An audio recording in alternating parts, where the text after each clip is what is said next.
You know who it is, the horror flick, Digger Dish, Super 6, Big Mitch.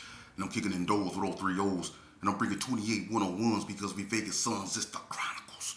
And you in the Meadowlands. Yeah, you in the Meadows, man. And you already know what made me. 530. What that mean? Oh, that boy's a desert, baby. Hooper Dub Scrub, 22-inch gold Dana Danes, and Big Bolo Yang. Yeah, I can never sit on my claims, man. Welcome to Vegas Chronicles with the whole Super 6, Mr. Digger Ditch, Big Mitch. And today, like any other day, y'all know what we do. We kick action with factuals.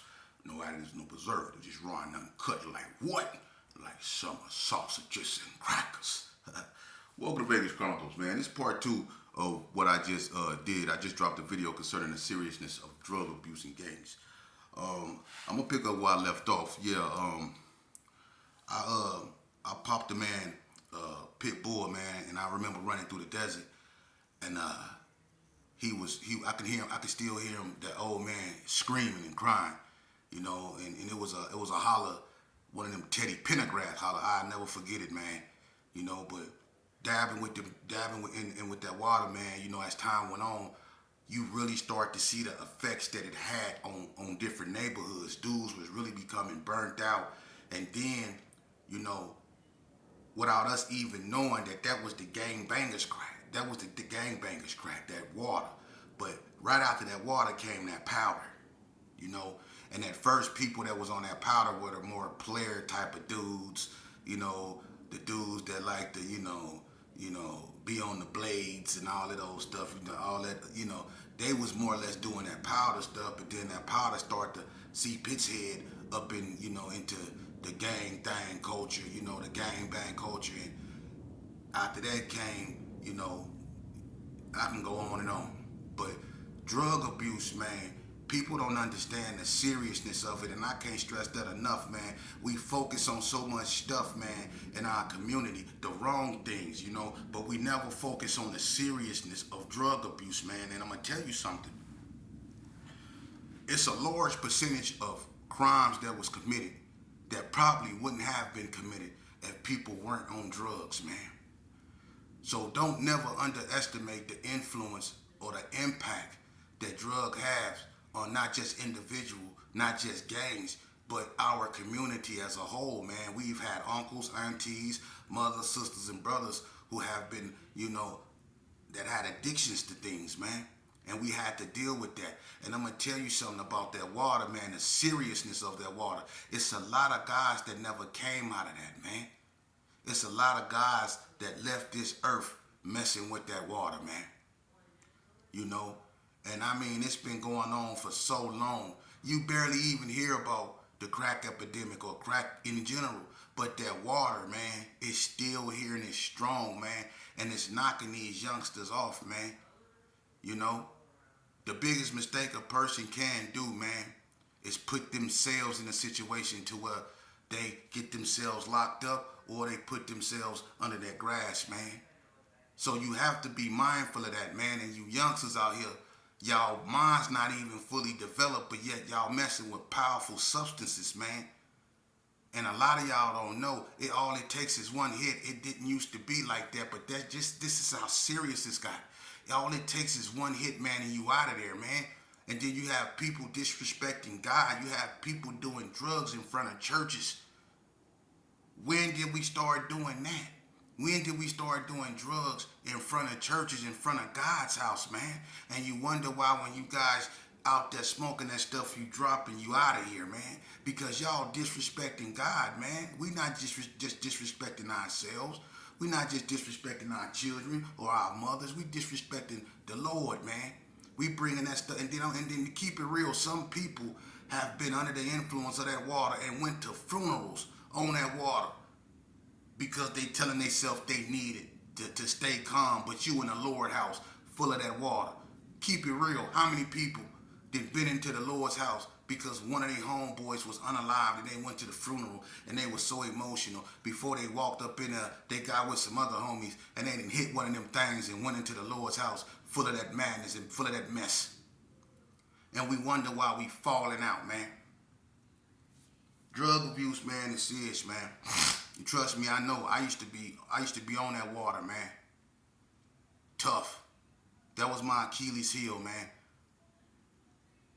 And once that stuff get a hold of you, man, it's hard to come from up under that, man. Like I say, it's a lot of people that was doing it way back in the 90s that's still doing it to this day. Drug abuse is serious, man. And it ain't about putting people down. It ain't about turning your back on people. It's some people that, you might not be able to help materialistically. It's some people that you can only pray for and hope God intervene. But we didn't got to the point to where we won't even do that. We'll just write them off as they burnt out. But what people don't understand, that's a disease, it's a sickness, and some people need help. Some people need your prayers, because just because you came off from up under that don't mean everybody got your type of luck or your type of strength, man. It's some people that need help, that need a helping hand, man. And instead of us, talking bad about them or looking down upon them, won't we try to help them? That's what's wrong with us as a people, man. And then another thing that I don't like, man, let me tell you youngsters something, man, and this coming from a real reputable man. Don't never let one of these cats up out here try to tell you what you is and what you ain't, man. Only you can define what you are, man. And the last thing you want to be, look at my lips, man. Please look at them. The last thing you want to be is a gangster. That's the last thing. I'm going to tell you why. Because they don't live long. They don't. You a man before you anything, and you want to be respected as a man. You don't want to be respected as no gangster, brother, because people fear gangsters.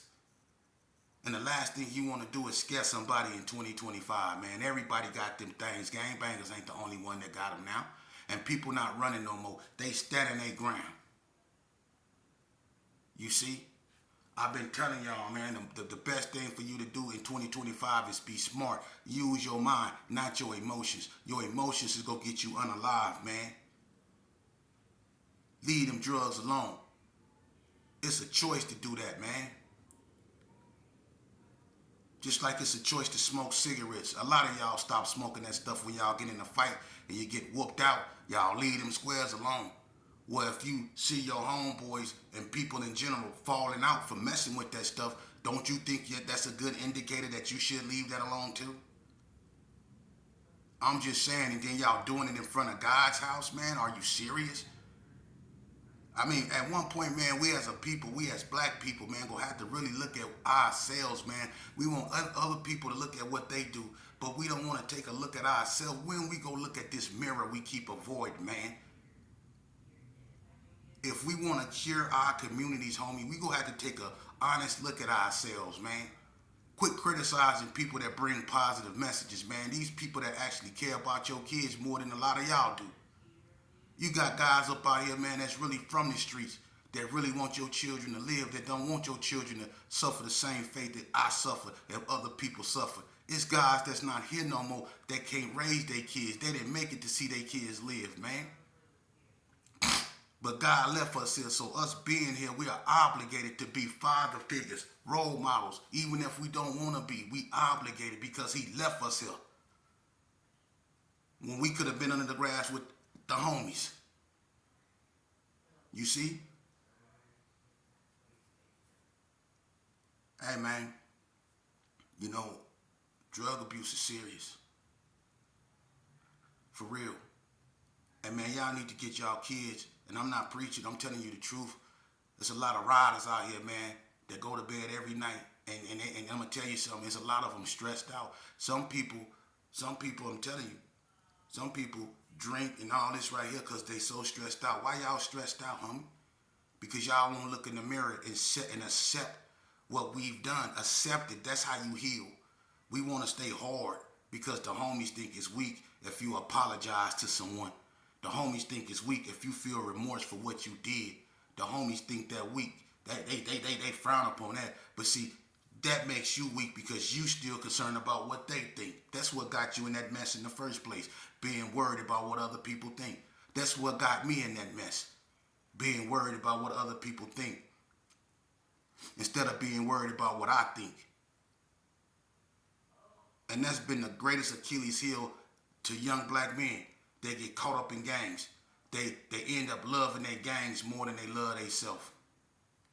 Even into old age, they have love for they hood and their homeboys more than they self, man. And it don't make them, and a lot of, it's because of some people loyal to what they do, even if it's not right, they loyal to it. But whatever they loyal to, don't always, and most time, never be loyal to them back, man. And that be their Achilles heel, and they always end up in a hoop scour under that grass behind what they're loyal to. But I'm gonna tell you something. When they gone and they kids running around here, who go swoop them up? Who go keep them on the straight and narrow? We don't think about that. But we want all these other communities, we want all these other races to respect us. But respect is earned. You can't take that.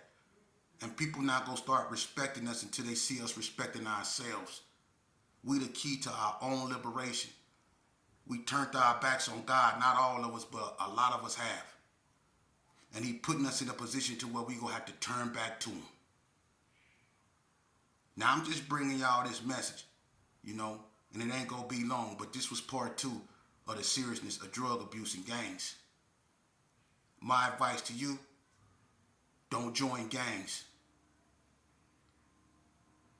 Say no to drugs. Go to school. School is cool. Respect your parents, man. Get up out them crowds, man. What you want to be seen for? If you're not seen helping nobody, if you're not seen being a positive role model in your community, what you want to be seen for? Too many of us, I have already been seen doing stupid stuff. We didn't have enough clowns for the circus, man. Go to school, man. It's time to change the narrative. It's time to step up your mental vibrations. A lot of you youngsters out here, y'all sharp, man, and y'all looking for something else to do, man. And y'all deserve to live, man. Y'all do. And that's coming from me. I don't care where you from. Y'all my little brodies, man. I don't care what you call y'allself. Y'all my little brodies, man, and I want y'all to live, man. I want y'all to enjoy life. I want y'all to watch y'all kids grow up. I want y'all to teach y'all kids to be better than y'all, man. That's what I want for y'all, man. Ain't no need to be on them corners and them streets trying to be tough, waving guns and stuff. What for? We done already did that for you. Ain't no need to be knocking y'all self down. We done already did that. We showed y'all where that leads you to. Ain't no need for y'all to do that. I'm one of them OGs that want y'all to realize that education is the best thing for you, because when you know better, you do better. When I was growing up, every Sunday, my grandma had us up in that church house, and we need to go back to that. We need to go back to God's house, not under the influence of something, but in all our shame. We need to go up in that and ask for forgiveness, man. We need to seek help. We need help. We need God help, man, because Lucifer has subdued us, man. And I'm going to leave it with that, man. I wish you brothers nothing but the best. And to whoever I offend, I apologize, man, because I'm never listen, one thing about men, you're a man before you anything. And as a man, you're an upright man. That's what you intended. That's what you was put here to be, an upright man. Stop disrespecting women. And I know a lot of y'all do it because you want to be women. But stop disrespecting women. They the key to your salvation. They the ones that y'all be writing those eloquent poetry letters to, that y'all be fighting them serenos over the phone over. Yeah, these same women y'all be out here disrespecting. Y'all willing to stick a sereno up over that phone behind her. Y'all be writing 5-page poems on how y'all changed and how y'all gonna do this and how y'all gonna do that when y'all get out, waiting on that $40 to clear so you can go get some hair grease and all that stuff. You see? Stop disrespecting them women.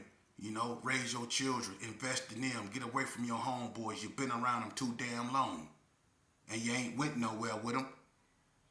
Get with your children, man. That's your greatest accomplishment, and you neglecting it. And why you think we keep producing rotten fruit? Because we not tending to our gardens. Think about it. Y'all stay blessed. Y'all stay aware. Y'all stay God-fearing. And most important, stay sucker-free. Why? Because Hubba Dub said so. Scrub. Boom. Big Big Mitch, Super 6, dig a ditch.